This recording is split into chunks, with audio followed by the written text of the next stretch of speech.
o'clock. Welcome, welcome, welcome, everybody. Thank you for being here today. Hey, Bella. Hello, how's everybody? Absolutely. Good. So thank you guys for tuning in today. We really appreciate it. Hopefully you'll take something away from this that can be useful to you in the near future. So we are blessed to have a local experienced appraiser in the house today. So we want to welcome Angie Miller, and hopefully she'll be able to answer some questions and offer some insight and some behind the scenes information for when it comes to appraisals. So if you have appraisal related questions, this would be a great time to pull them out. We'll see if we can't get them answered for you. So without any further ado, let's turn things over to Miss Angie Miller. Thank you. Thank you. Hey guys. Not sure which way to face here. Okay. It's okay.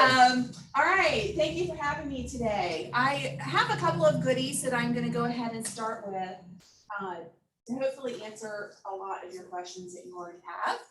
And so what I need you to do is I'm going to be sharing the screen. Well, let me get what I need out first.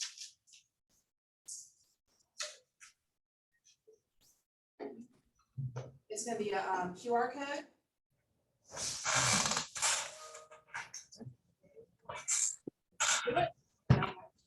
All right, now, haven't quite done it this way before, so I have to apologize. All right, so There we go. QR code. Yep. Okay, so what I need you to do is everything that I'm going to be talking about today is at this link. So all of the paperwork, everything. So if you just scan the QR code, Awesome. it will, if you just pop in your email address, and it'll pop up immediately. Everything that I'm talking about, all the links. One of the things I'm doing is I'm giving you all of the Tidewater links for all of the city records. So that you, because we're going to be talking about how to read a property card. Because that is one of the biggest things I see is agents not looking at property cards before they list a property to see what the it should work, hopefully. Yeah. Does it work? Yeah, it's working. Okay. Yeah. All right, so I'll give everybody a second to look at that because what I'm going to be talking about is all in there. Yeah. So once you, everybody on Zoom, once you have that information, if you could put your hand up, you can either do it with Zoom or you could do it waving at me. Did it work? Is it reflecting in here? Yeah, I got it. Okay, you got it to work. If not, you can do it right over here. I'm on there. Here you go. You want to come over here? Yeah. Let's just see it right on this. challenge. I have been too. There we go. You should be able to go right there. Man, I Press like that. Yep. Yeah, that's so good. Yep. And And do you know how often I email? Hardly ever. Just in case there's something I want to share with the agents, I have an email address just in case. Like this was Tidewater, this toolbox thing is actually something that I shared with everybody on email. It's never just fluffy stuff. If I send an email, it's something that I think would be very relevant to what you're doing. So, all right. So one of the things, don't peruse too much, but one of the biggest things I want you to start off with is the new fan mean measurement. Guys, see how that does? Okay, nothing fancy here, but I need to get it typed up real quick last night. So the Fannie Mae has the measurement guide, not FHA, not VA. Will they probably follow suit? Yes. But what it is fancy measurement. It's thing that most of appraisers have been using already. Okay, it's just a couple of fine tuning things that are causing a lot of havoc in the market and with appraisers. First off, okay, the second thing is the second floor cannot be counted in the living area if it's open, period. Even if it's only 30 square feet, we have to take it out. Normally, if it was under 50 square feet, I just left it in because it's minor in terms of square footage. But the second floor, if you have any sort of an opening in the foyer, has to come out. The appraiser is going to take out that living area. 2 stories and family rooms will have to be taken out. Anything like that. I have some pictures to show you all this stuff here in just a minute. Angled walls, we've generally been doing that anyway. If you have a room over the garage, it's angled. is angled like this for the 5 feet. My 5 feet is my shoulder. So it might be good for everybody to figure out where 5 feet is on you, whether it's your head or your shoulder. So anyway, so what I do is I'll go to the side of a room that lets me know I have to measure from this part of the room over the garage to that same area on the other side. And then anything that's underneath that measurement, I don't count in the measurement. That's interesting, yeah. Shane says it's 5 feet is his waist. Yeah. Well, there you go. That would actually be my cell. Yeah. There you go. So you have to go on all of the appointments. That's interesting. My trainee is the So- same thing. I'm not laying basically. on the floor for you. Yeah. Okay, the other thing, I have some pictures I'll show you here in a minute, but I just want to overview it. Here's the thing that's driving appraisers crazy is, well, A, we have to do it to the, I didn't even talk about this because it isn't important to what you all do, but instead of the city records round to either to the foot or the half foot. So that's what I have done for 30 plus years. Is around to the foot or the half foot, or actually I round to the half foot, because why would I want to be more specific and narrow than what the city has? I mean, if all of my comparables are city records, then it just seems logical to me that you would just follow kind of the same thing that the city records are doing. But appraisers have to do 0.1, 0.2, 0.3, like 30.3, that kind of thing. But that's totally not even something you all need to worry about. But what you do need to worry about is anything, even if it is a foot below level, has to be counted on a separate line and is not supposed to be counted in the living area. Do you know all those tri-levels? Oh, it's a great. You mean the level of the dirt? Yes. Okay. Yeah. I mean, Okay. basements, that's obvious. Right. We don't put basements in living area, Right. period. Ever. But what is having appraisers have a fit is things like bi-levels and tri-levels, Yeah. where you know how the tri-level, when you go down and it's like literally a foot below grade, Yeah. sometimes it ends up flooding a little bit. But I used to live in one, so that would not be able to be counted in the living area. And so sometimes you'll see appraisers take it out of the living area and have to put it on a separate line. If they're good, they will put it on as the same price per square foot as the living area. But Fannie Mae is requiring them to pull it out unless they make an exemption, which I had to do just the other day, because it has to be at least 7 feet. All right, hold on one sec. What happened like with a tri-level, the back, because sometimes it goes down and it's level with the backyard, As long as it's level, but the front yard is higher. right? So it's under in the front, but level in the back. Would that still be counted? It could possibly be counted separately. So sometimes your square footage is gonna look really squirrely from now on your appraisals because of this new rule. Trust me, appraisers are not happy with this because it doesn't make sense because the market doesn't reflect it. But what I tend to do, I haven't had it come back on me yet, is you can make an exemption. There's a little exemption code that you can put in Fannie Mae, and you explain why you're not doing that. For example, this is one, the next one coming up, it's hard to tell, but that bedroom right there actually barely made size for a bedroom. It has to be basically around 80 square feet. It was about 84 square feet, so it made it a bedroom, but barely. But the height of that ceiling was 6.5 feet. So technically, and there was a bathroom on that side of the house, it was an old 2-story colonial. And there was another bedroom. So I would have had to take out if somewhere around 300 or 400 square feet for the 2 bedrooms and a bath, and not counted in the bath count and the bed count if I was following all of the rules. Wow. And it was a conventional too, but I did an exemption and I told them why I didn't think it was enough that I should pull it out. Then you just have to write a dissertation. The appraiser has to write a dissertation one way or the other. All I'm saying is, when you see this, don't get freaked out. Right. You just have to be aware that appraisers are handling it in a little bit different ways if it is a conventional Fannie Mae loan. FHA, VAs are not doing this yet. Okay, so that's an example I just had of a 2-story colonial. All right, this basement is the full basement. It's actually an accessory dwelling unit. Definitely not living area. It is below grade. It should be counted separate. On this listing, it was counted in living area. And they said the appraiser did it, so I just find that hard to believe that an appraiser would add a basement to living area, because that's been a standard forever, that you don't do that. Okay, this is the room over the garage. Okay, now the first one is actually fine, 5 feet. I measured the whole thing. It's actually came to my shoulder all the way, so I can measure that whole thing. The second one, I have to come in. Oh, I see it. So that's probably only 3 feet there. So I probably had to measure from here to the other angle. Okay, so sometimes you lose that little bit of 2 to 3 feet on the side. So that is basically Angie things that you may have heard about, may not. It's huge stir in the appraisal world.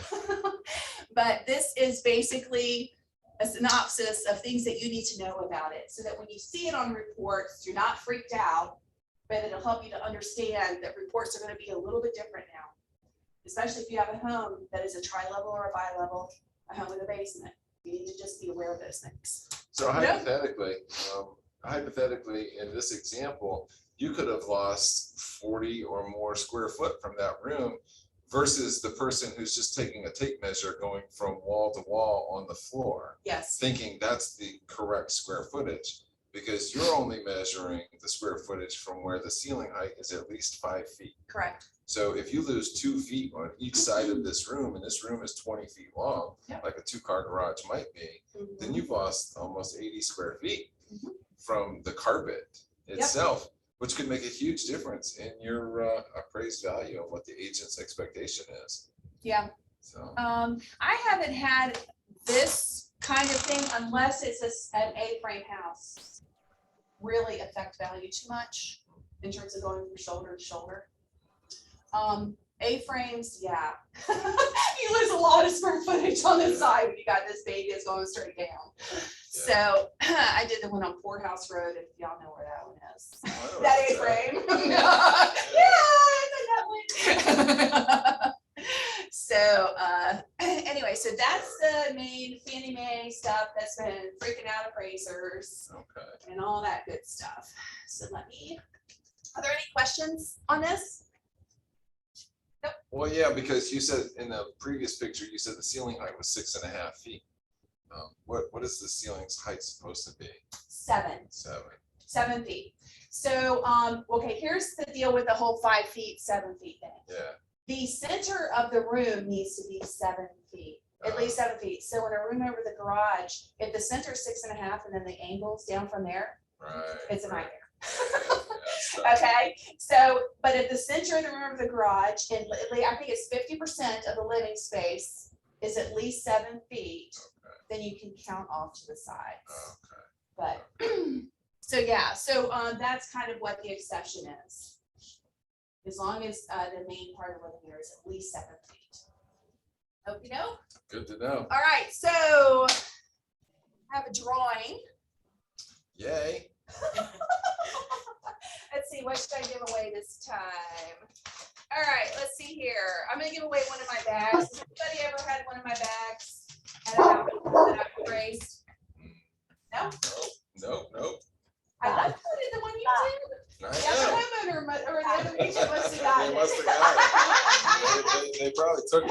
Yeah, so in my bags, I give everybody a soap, homemade soap. It's locally made, as well as my business card, a little explanation of what I do as an appraisal, and things like that. So I leave these at all the houses that I appraise.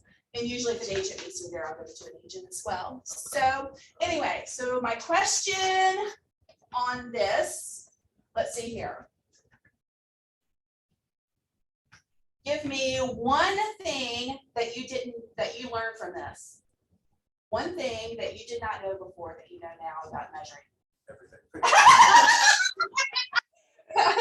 Did anyone raise their hand there?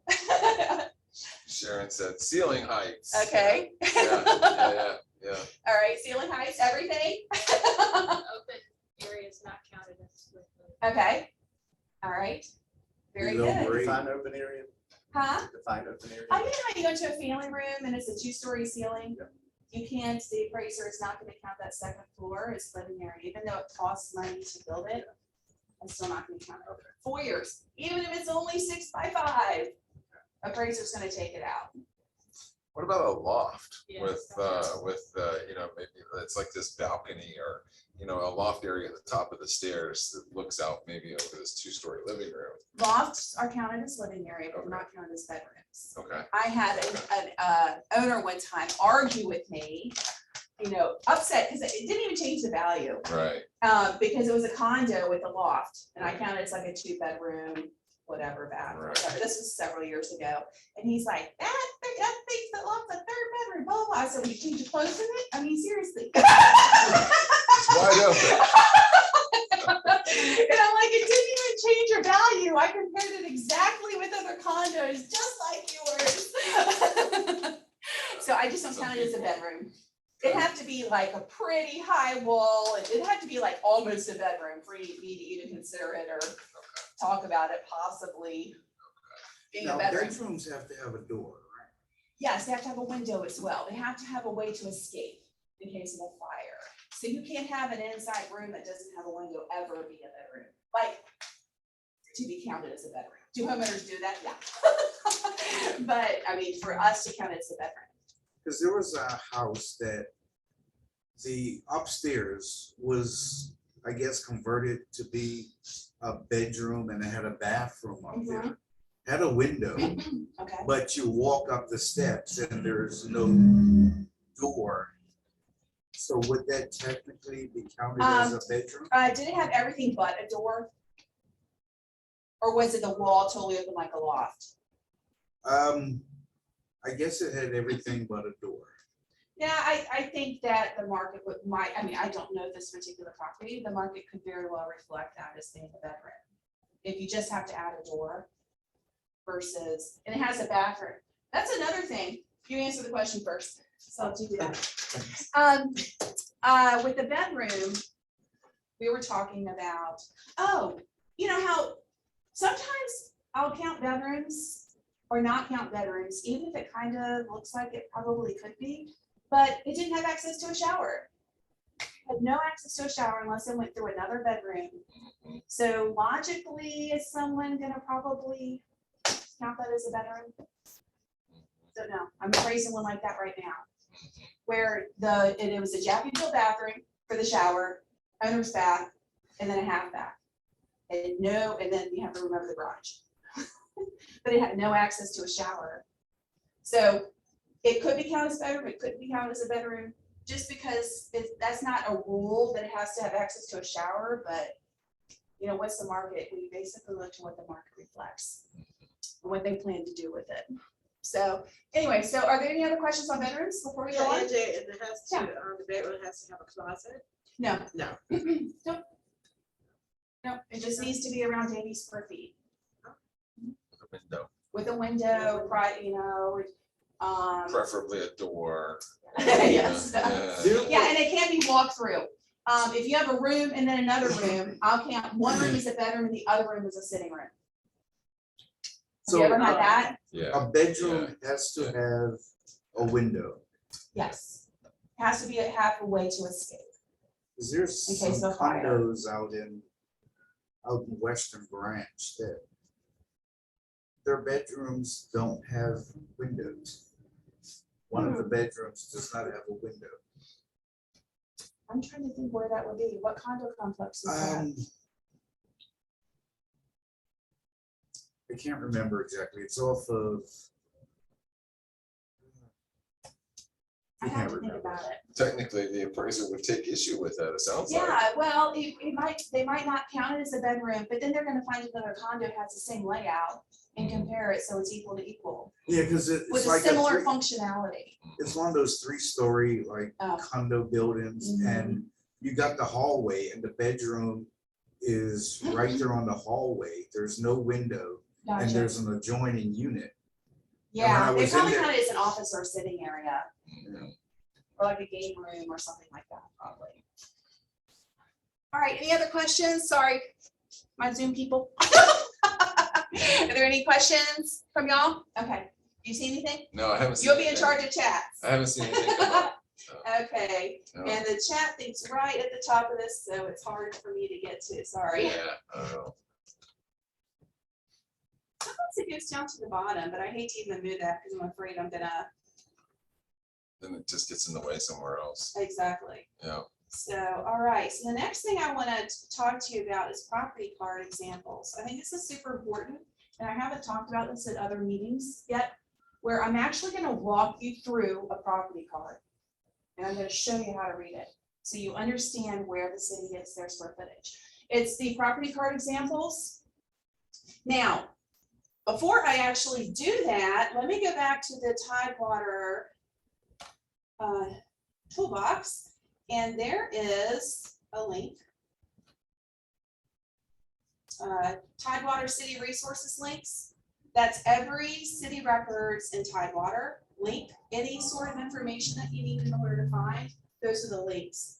I haven't checked them recently, just as a disclaimer, but it was about a year and a half ago I wrote that. But anyway, all your links are there. So if you have a property that you're listing, or I would do this if you were the buyer's agent too. Make sure that listing agent is not overselling that square footage. I've done an appraisal and I can actually show you. Okay, so I'm gonna bring up the property cards. Can everybody? There we go. Yeah. All right, so I'm gonna expand this again. Sorry, this is not very good. That did not turn out very fuzzy. It's much better, I think, probably on your phones. All right, so can I have your little pointer? Which is the mouse? Yeah, just the mouse. Yep, go for it. Can I just do this? Okay. Yeah, No, put I have on- to do it right on yeah, this. Touch it on something. Sorry, Yeah, I hope I'm not in y'all's way. Okay, here we go. there you go. I'm hoping it's clear, much clearer to read on your thing. All right, so this is the second page of a city of Suffolk. I did Suffolk as the main one to show you how it works.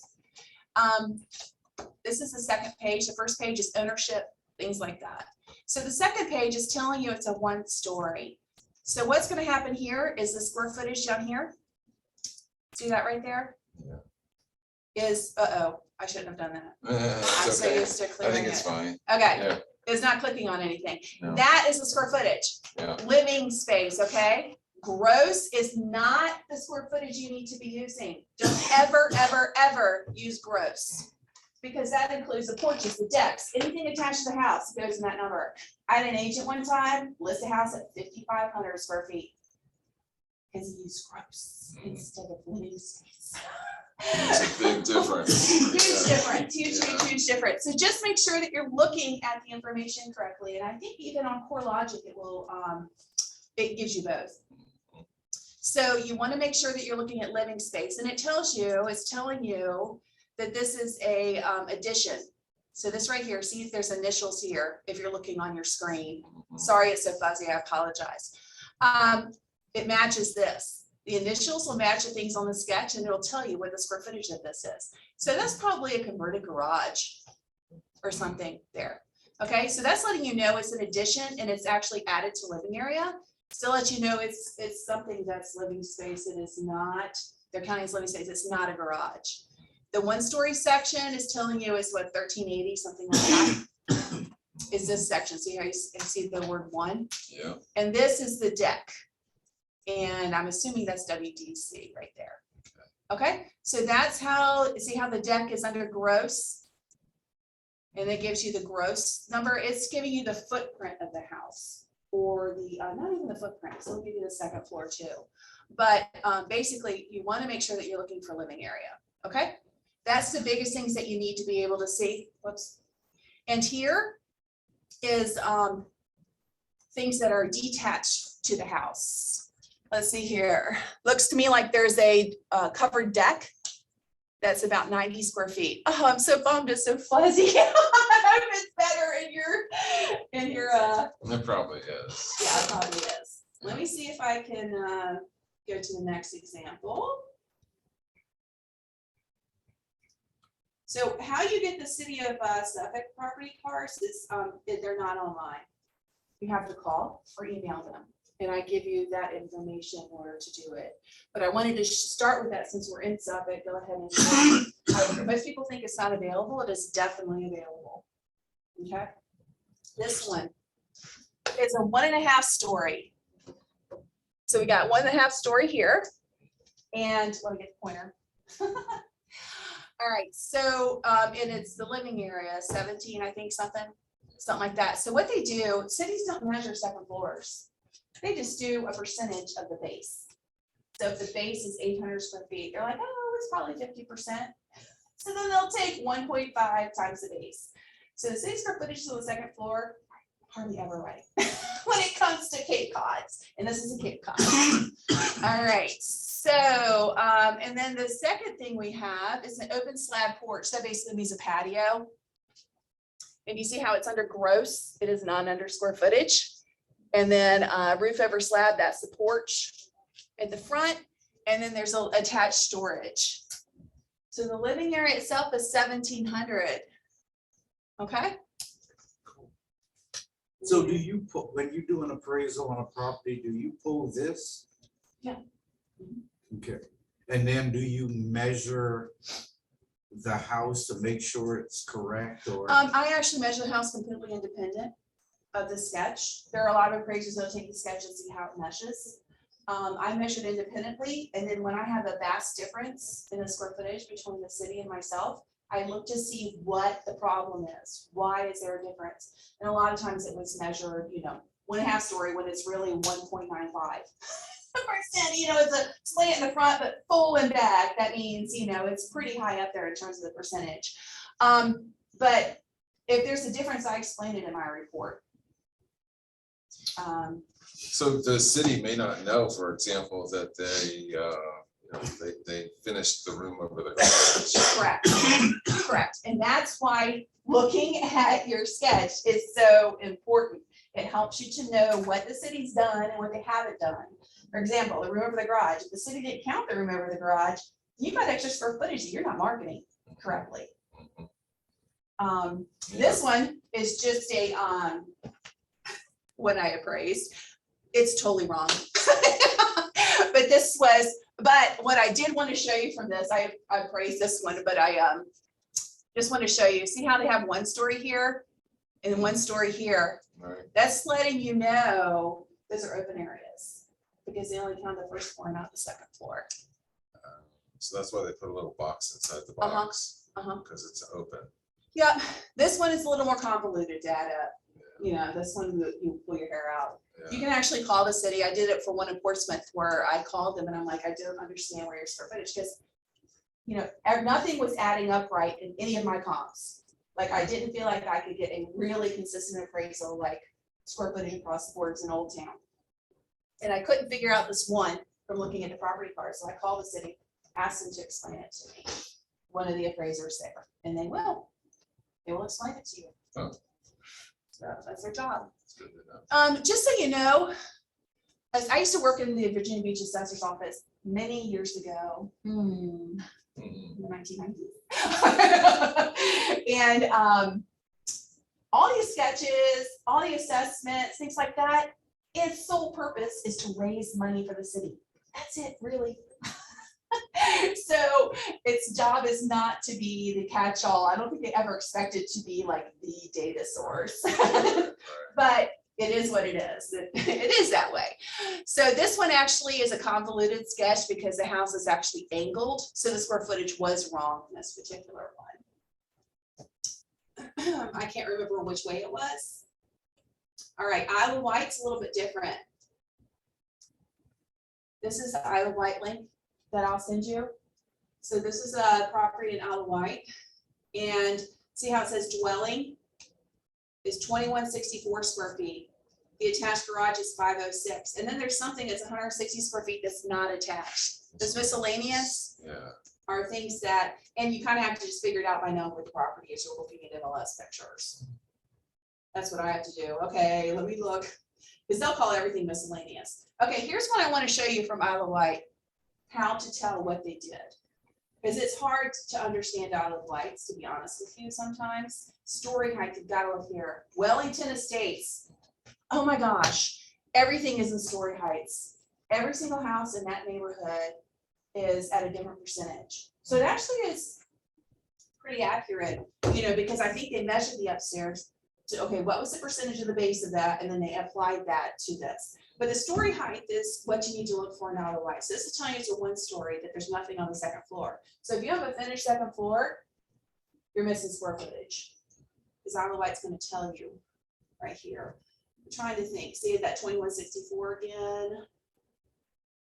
Okay, there's garage here. All right, and then this is the sketch.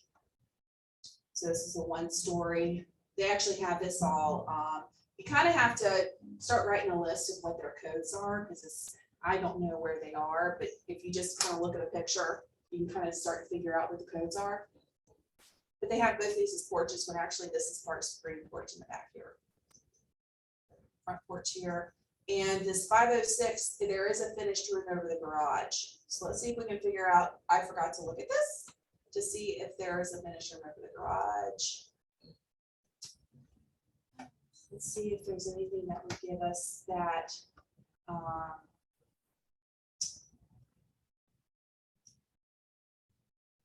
Total base area 25, 16. So that's like your gross. So don't use that. You have to use a finished area. Crawl space is 20. They could very well not have the one over the garage in this. Okay. Area 0, yeah, I don't think they have the room with the garage in this one. right. I did the measurement. I didn't even look, to be honest with you. I forgot to double check that. But depending on the knee walls, right? I mean, that could be another 500 square feet up there. Yeah, hardly ever in these older houses is it the full size of the base. Because that would mean it would go straight up, just like the first floor. Or it sinks down to allow that ceiling height to go up. Like you have to step Oh, down, yeah, I've seen that. or step up. Yeah, step down, so it gives you higher ceilings. So it could very well be this one over the garage is there. All right. This is another one, Isle of Wight, 3411 square feet. Look at all these miscellaneouses that you need to figure out. Oh, okay, I know why I did this one.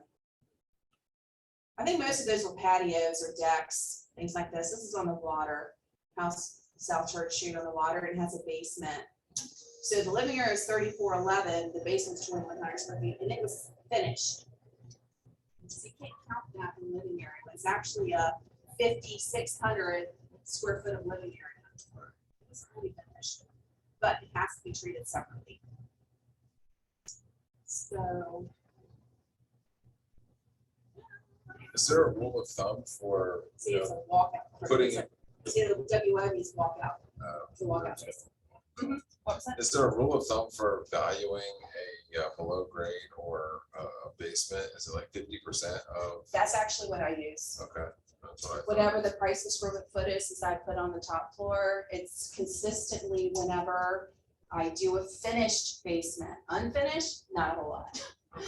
But finished basement, if it's done to the level of the rest of the house, but a basement, it tends, the market seems to pay about 50%.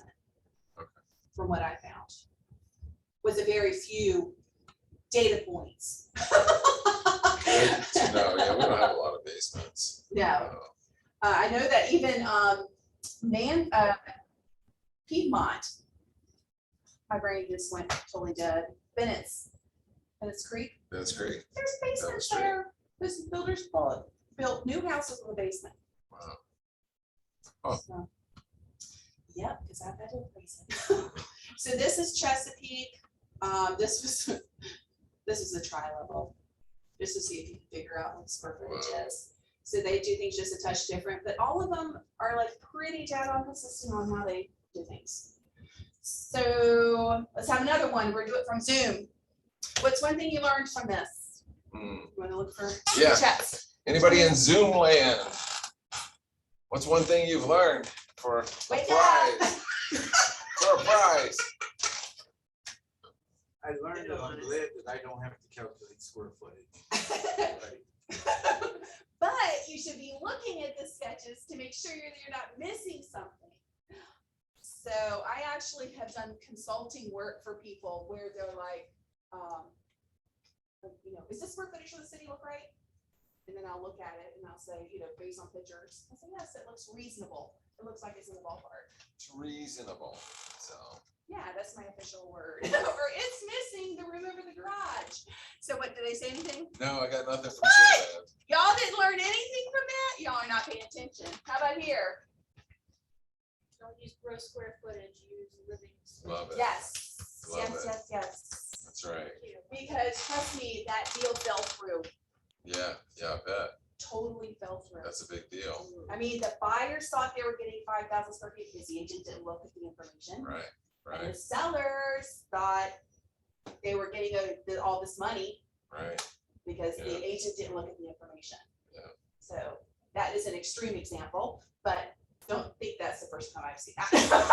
I see it quite often where it's a significant difference. And in fact, I've had appraisals, you know, we always talk about, oh, the appraiser coming in low or whatever, but there's been plenty of times they've left money on the table.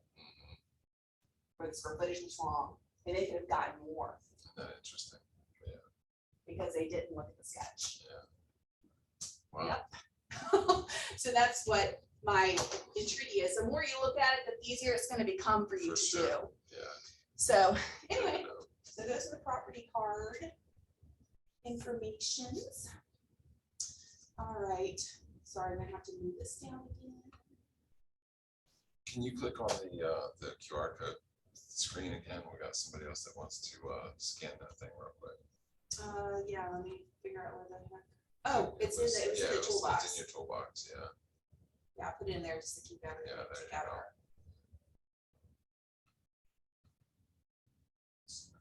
go. Yeah, there we go. So, I was telling them it's a new laptop. It's actually my first time using it, so sorry. it's great. Is that it? That might, I Yeah. need to expand it more. All right, so they have Yeah. that. Yeah, that should give them a chance to scan it. Scan it with your phone. Okay, so in the meantime, while that person is scanning it with their phone, I know that you've had Reminder Media in here, and I actually use them for my stuff.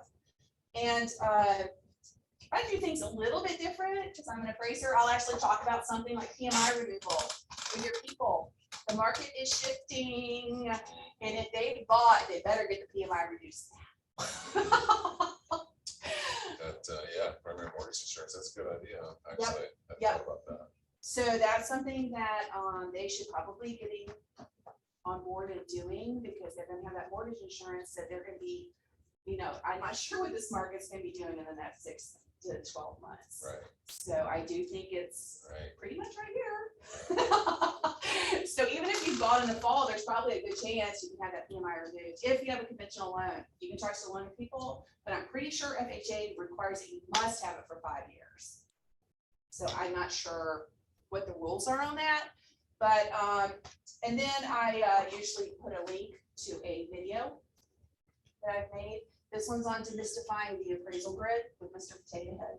I'm starting a series that I do every once in a while using kids' toys to explain appraisal things because I needed it to be able to explain it to my trainees. So I thought the kids' toys are the best way Keep to it explain simple. it. Yes. Keep it simple. That's right. Yep. So anyway, so that's it. And so if you would like, Reminder Media doesn't let me send to this office. Lets me send to other agents' offices, but not this one. Someone's already grabbed your name and like saved it for when they want to send something to you. Right. So it makes it so that someone else can't do it. So if you all are interested in even getting one of these magazines, since you're sending them out all the time, maybe that you would like to get them yourself, you could text Stacia and let her know, and she will give me your personal address. And then she will send that to me, and then I will put you on the list. I only do it twice a year. That's cool. Yeah, So do one in the spring, one in the fall. okay. So yeah, so if you're interested in that, text her and she'll send me your address. That way you can get on the list. Because Reminder Media has told me I cannot send to this address. That someone has reserved it. We already get a magazine here for one of the agents. Yeah, see, one. One And of so the- it reserves all. Yeah, well, no, he sends it to himself. Oh, so he's the guilty party. It's already utilized. It, will be used. Yeah. Yeah. So So anyway, so that's probably the reason that I can't do it is because of that. But, so yeah, so if y'all will just text her, you don't have to give her your address. I think she already has it. It's just, that just kind of gives approval for me to have your address so that I can go ahead and send you those magazines twice a year. Because I, a couple of little things that like real estate I get to manage. I try to do things that are beneficial to agents. That's my our audience is I I just send a magazine to agents. That's right. So anyway, Cool. all right. I think one of the, I think that there's other things here, but those were the biggest things. I think the last time we talked, this is still the same flyer, the secrets to appealing a real estate appraisal. That's in the agent's toolbox. One of the biggest things he had asked me a question on if appeals work, if Tidewater initiative, like you have a Tidewater, which means the appraisal the appraiser has a concern that it might not come to what the contract is, if they work. First of all, the VA has asked us to send it out as soon as we have an inkling it might come in different. And so I started doing that when I haven't even determined the final value. If I just put it in my grid and I do just some rough adjustments and I'm like, and it's just not looking like it might work, I'll send out an initiative because you might as well have them working on their part, so that it doesn't slow down the process. But I know a lot of appraisers wait till so in that instance, I could very well be fine and it all work out and it go through. Now, I will say that if you send me a list, like I had an agent, she sent me, I was doing a manufactured home. Not one update in that house. And it looked like the cheaper version, like there's levels of quality, and it definitely was on the cheaper side. And it's only on an acre. And it's in Southampton County. And she gave me comps from Suffolk. Tell me if that's helpful. No, it's not helpful. I mean, so is that a good thing to give me? No, it's not useful information because the person that's going to buy in Suffolk is not going to pay the same price in Southampton County, much further out. So anyway, so just be careful of if the house is a 1960 brick ranch, don't give me a 5-year-old house as a comp. That's the kind of things that give agents bad names in the appraiser world, is because we see this all the time because they're just digging. They're just like, okay, what's the same price as the subject, and let me just send it. No, if you use it logically, if you do things logically, you'll be much more respected and you'll have a better rapport with the appraiser in that instance. So that's my recommendation. Don't just throw a bunch of stuff at the appraiser. Take your time. If there really isn't anything because of the crazy market that we've had, I understand that. And the appraiser should be doing appreciation. And if they're not, well, over the last, year and a half, if they're not doing appreciation, then that's where you tag them. If they are not making a market condition adjustment on the grid up at the top, then that's what you need to base your appeal on, is the appraiser's not reflected the market. If you have multiple offers on a property, so what I've done in the past is I'll send maybe the front page of the multiple offers to the appraiser, and they can use that information to make that market adjustment that you're referring to.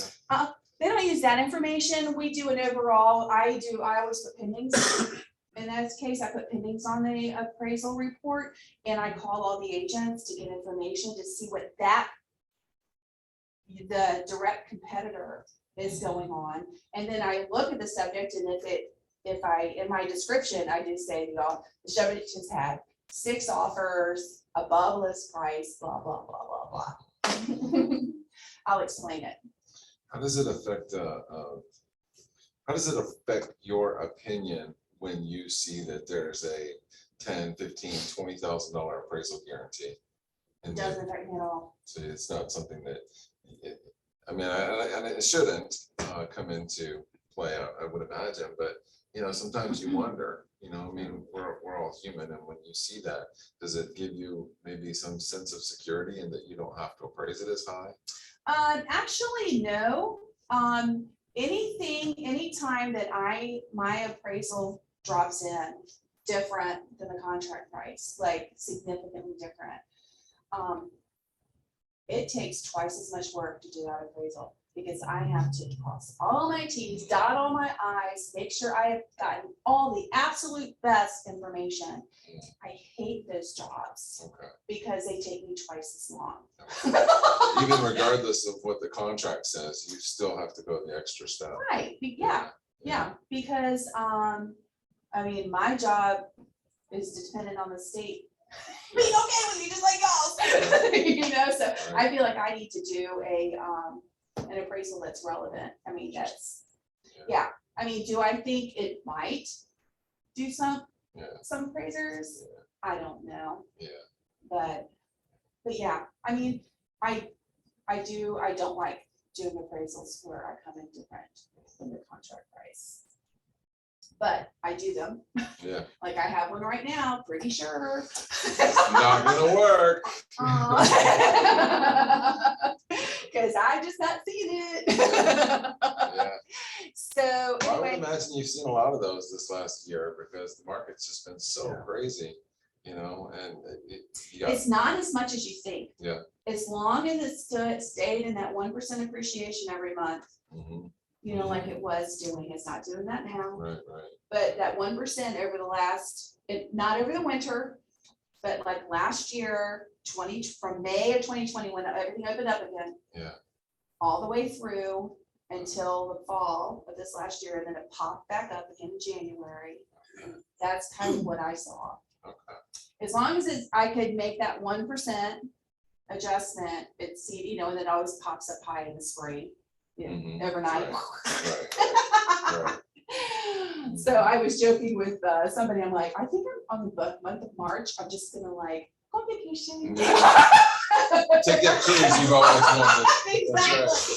Yeah. Take that Because it cruise. is really hard to prove that unless you have other pendings. Is there a big difference between a VA and appraisal? Because a lot of times, VA buyers are kind of getting a bad rep right now because I think the market says that, VA appraisers are so much more strict than conventional. So all the sellers want to choose the conventional over the VA buyer. Is that logical? Is there a big difference between a VA and a conventional appraisal? It's all about repairs. Yeah. The repairs are gonna be called for. FHA is stricter than VA. And VA is stricter than FHA? No, and VA is stricter than conventional. So FHA is the strictest, then VA, and then conventional. That's interesting. Okay, so that's That in my book, okay. and I do all of them. Yeah. So, like a conventional, you can have, just in conventionals, there is a wide range of what's allowed and what's not allowed. Okay. It totally depends on the lender and the kind of mortgage they're getting, on what kind of repairs they will allow not to be done. Because I literally have to call the mortgage company every time if there's a list of repairs. Do you want me to call for this? Do you not want me to call for it and make an adjustment? How would you go about evaluating? I have a situation now where, they're concerned that the appraiser might recommend the roof be replaced, for example. You're not going on a roof, I'm guessing. Correct. So it's just a visual inspection from the ground? Yeah. So if you see missing shingles or something, then. Yeah, I'll just say, have a roof inspection done. And if Okay. it has at least, I think, 2 to 5 years, depending on the mortgage, Okay. then we let it pass. But we might but if I have a range of adjustment, a range of value, I might go to the low end because it has an old roof Interesting. instead of the upper end when everything's new. If it's a tight range. Okay. Or make an adjustment for it. Generally, that kind of stuff, it isn't like so much a flat adjustment for that condition. It's more of, because it's expected, the market expects you to not have a leaky roof. You know what I mean? It expects you to have windows that open and close, or, things like that. So they don't look as much to that kind of thing as they do like the kitchen baths being updated. One of the things I think we hear about a lot is, VA will not allow peeling paint. If there's peeling paint, it needs to be scraped and painted, regardless of how serious or non-serious it might be. Is it? Yeah, I call for everything peeling paint. You do. So peeling paint just, FHA VAs, yes. okay. I do make an exception and I've never been called on it. Because I, VA one time, many years ago, I will say, he said if it's within, if like it's a storm window and that storm window is closed, it is protected from the environment. Oh, gotcha. So I don't have to call for the paint Okay. on like old wood double hung windows. Right. If, I mean, sometimes I literally call, please put down your storm window. Yeah, that way it's protected. That way I don't have to call for it to be repaired. Right. But do all agents, I mean, all appraisers do that now? No, yeah, of course not. So. No. So the peeling paint is an issue regardless of the age of the home, because I thought maybe it had Yes. something to do with lead-based paint. No. Prior to 78. Exposure to the elements. VA, FHA will not tolerate anything that will expose that house to moisture. Huh. Anything. Okay. Vinyl flooring coming up in the bathroom, Mhm. just caulk it. Put down toe molding. Just do it. I mean, anything that allows moisture into that house, the VA or FHA is gonna call for, which I don't blame them. I mean, that's just, that just seems reasonable to me. So, yeah, there's tons of other stuff in this toolbox besides what I showed you. So I have a real life Yeah. question now. And so you're familiar with Eagle Harbor, Mhm. and there's that little section of Eagle Harbor that's called Chart House. Mhm. And those are the old craftsman built houses over there, a little bit different in the way they look, but still within. Sasser versus Yeah, Ryan. still within Eagle Mhm. Harbor, the Mhm. community itself. So is it fair to use a comp from Chart House to the main community, maybe closer to the pool, for example, of Eagle Harbor? Or would you prefer to see a comp from the Chart House craftsman style home community, even if they're very similar square footage and year bill?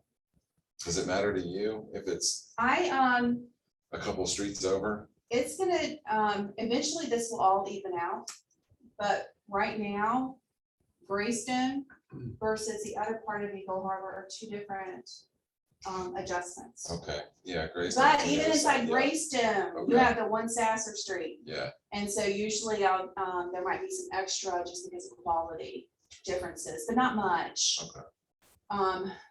I just know that the agent, Shane asked a question, Jason. Okay, Okay. all right, I'll find that. yeah, but I do make an adjustment if Greystone versus the original part of Eagle Harbor. Okay, I do make adjustment for that. all right. Removing peeling paint and priming sufficient on an 1850 built house. And so. I mean, unless I can tell it's primed, I mean, I don't know, I guess Yeah. by looking at the thing if that's primed or is it paint. Right. You don't have any way to know whether it has paint or primer if it matches. Kelly says the property Yeah. observation checklist gives you a lot of information on what the appraiser is looking at. This is an awesome form. Yep, to it's put the in your FHA listing and checklist in fire here. package. The FHA checklist is actually in the toolbox. Yes, and that was the reason I gave it to you. Okay, So that you understand when an appraiser goes out, they have to look at all this stuff. yeah, that's a lot of So just stuff. go ahead and tell, I mean, the biggest thing, of course, is the peeling paint, where you don't have to be the person that gives them the bad news. You can say, look, Right. this is the bad news. Yeah, don't shoot the messenger. Yeah, Basically, don't shoot the messenger. just like, Yeah. what I hate is doing refinances, where they're getting it supposed, I mean, you don't ever know what people are saying, Mhm. doing with the money. But when they're getting refinance in order to replace the roof, replace the windows, but it's like, it has to be done prior to closing. Ugh, Sorry. that sucks. Yeah, that kind of thing. Mm. So anyway, so I really hate doing those refinances where they're actually, and if they're in the middle of a construction project, they can't get financing. Mm. So don't ever rip up your bathroom floor and then go get financing. Right. And then take out the shower. Get the money first. Yes, Yeah. get the money first. I have had to be the bearer of bad news many times. for that. We try to ask the question before we go, so. So just for my own personal knowledge, I mean, we don't get to choose our appraisers anymore. Correct. So what does it benefit you to do things like this? I mean, what can we as agents do for an appraiser when we don't actually get to choose appraisers anymore? You do get to choose them for pre-listing assignments. Mhm. You do get to choose them for consultations. Mhm. For example, city records, this is pretty simple. I do desktops where if the square footage of the house looks reasonable, I do desktop appraisals where I give you my opinion of what the listing price should be. Another thing, it just builds camaraderie so that when I call agents, oh, hey, Angie, blah, blah, blah, much better response than some Joe Schmo that's grumpy. That's right. And it's a pain in the rear end. Oh, damn, the appraiser's calling. Because there's plenty of them. That's why one of my things is approachable Yeah, as my motto. yeah. Is, I mean, whenever I start to not be approachable and I start getting really irritated, I take a vacation. I like stop appraisal work immediately. It lets me know that, okay, starting to get to me, it's time to just step away. Time to go. Because I want to still be approachable. But this last year I had to take step away 3 or 4 times Oh, I can imagine. because Yeah. it was just crazy. Yeah. So, but anyway, so yeah, there's lots of non-approachable appraisers out there. And I think appraisers, if they would help to educate, A, what we do, how it's different, and then B, how we can be a benefit to you all. And C, we all work together, loan officers, agents and appraisers, we all work together. How To get are, something done. how do the lenders select appraisers? Is it based, it should be based on geography somewhat. It should be, But, you wouldn't that know, be we've nice? seen appraisers down here from Richmond and, Yeah. you know, from coming up from, you know, southeastern Virginia. And it's like, Mhm. they probably don't have a familiarity with rain. you Yeah. know? So we don't have obviously any control over that other than to cry BA, about it. you're just next in the loop. Next appraiser, you know, it just totally random. All of them should be random, but in this market, it was hard to find appraisers, so I was doing some North Carolina, Broward, Gates County jobs and some Sussex, Surrey jobs. And there just isn't any appraiser that can do it. Yeah, But I will say that because there's so many AMCs, which are your appraisal management companies, because of all the stupid crap they had to put into place where it's supposed to be random and the lender can't choose you when actually they can. There's plenty of direct lenders that don't use AMCs. And but the AMCs each have their own portal and so I had to have a password and access and give that to my assistants for every blasted portal that they have, and they're all different. So I got to where I was turning down work. Yeah, I do Franklin, but I'm not going on that portal. I'm not learning one more blasted portal and have to input my licenses, input my, input all this stuff for you to give me one job. right. No, I'm not doing it. And so I think appraisers got to the point where they're like, no. So it's not that there's really a lack of appraisers, it's a lack of appraisers that wanted to work for that. I don't want to jump through all these additional hoops. Yeah, you're not making it easy for me to do an appraisal for you. Right, right. So, so that might be why, because there's not just like, if there was like 3 portals, Yeah, yeah. pick one, Yeah. okay. Yeah. We would do it, but they literally Okay. all have their own, and it's just too much. And it confuses the heck out of my assistants. If I get a new assistant on, I just start them on the VA portal. Yeah. Okay, get used to how that works, and then I'll add one more. So, yeah, because they all work differently. They all have different ways to upload with invoice, without the invoice. It's just things that are just oil things. Some are pickier than others. And so that's the reason I think sometimes you're getting appraisers from outside the area. Or they're doing it for cheaper. If I have a limit on what I'll get paid, because the AMC's making the difference. If the buyer's paying $750 appraisal, the appraiser's not getting all that. The AMC's getting it. JMC tries to find the cheapest appraiser so Mhm. they can make the biggest amount of money. The difference. Do you do a lot of frequency appraisals? I don't do a lot. I do some every week. Yeah, I mean, it's not my entire business. But yeah, What do you charge for that? it depends. I could do a desktop. That is not completely horrible, like. Yeah. Drum roll, let's go. Yeah, but you know, we only send you the hard ones. Yeah, exactly. Yeah, I do know that. So $295 Okay. generally two, and then if I inspect it, it could, depending on how complex the measurements are, could be up to $450. What would you need for a desktop? Pictures, I even have a link. You could send a picture to that go straight to my file. And you have to be fairly confident that the city square footage or a previous appraisal or something that the square footage you feel is pretty good. What if it just sold not too long ago, a couple of years ago, and I had the appraisal Yes. report? Definitely desktop. Yes, I prefer, because my desktops don't have any boxes I have to check. Yeah. I actually have, one of my assistants, her job is to review my appraisals to make sure I didn't miss a checkbox. So I don't Yeah. get revisions. It's like our data input forms. Yeah, All those yeah, tiny the little listing, oh my frickin' gosh. boxes. Yeah. It's terrible. So, Yep. All right, Good. anything else? Thank you. Any questions? Any questions from Zoom land? Kelly said that you sent out your prices in an email recently. Yeah, they might be different. If they were, there were a couple of years ago. At one time it was on here. I think I took it off because the pricing changed. Yeah, I took it out of there.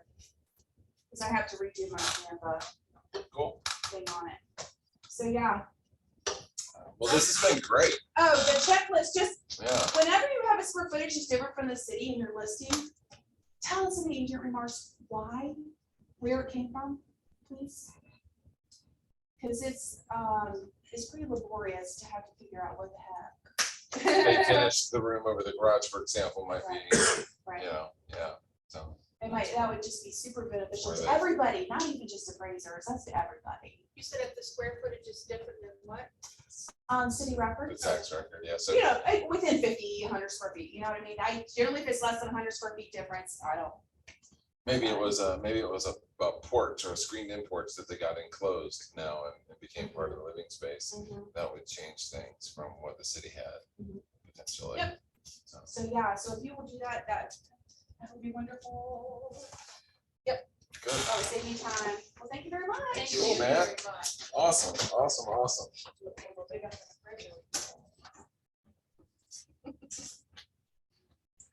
I get tight range, I don't do an actual number.